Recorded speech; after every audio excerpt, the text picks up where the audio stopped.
මේ තියෙන්නේ අපේ සමනල්ලු උයනේ. මෙත්තා උයනේ සමනල්ලු උයන තියෙන පැත්තේ මේ තමයි අපේ සමනල්ලු උයන පැත්ත. ඒකේ තියෙන බලු නගුට ගස් වර්ග දෙක. මේ තියෙන්නේ තදදම් බලු නගුට මල්.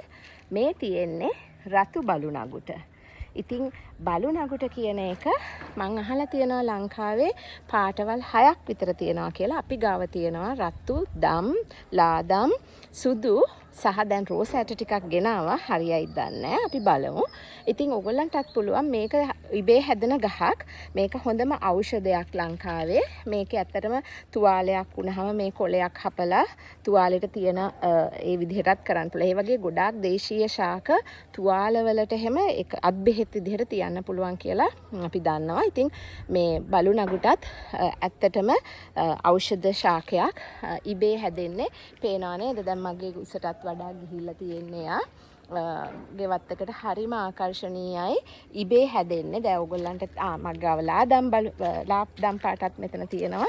මේ තියෙන්නේ එයා එච්චර ලොකු නෑ. මේ දම් පාට බලු නගුට එයා ඉබේ හැදිලා තියෙන්නේ. ඉතින් ගෙවත්තක ඉබේ හැදෙන්න මේගොල්ලන්ට ඉන්න දෙන්න පුළුවන්. එතකොට ඔයගොල්ලන්ට දැන් පේනවද දන්නේ අර සමනලය ඒගොල්ලන් එනවා මේ බලු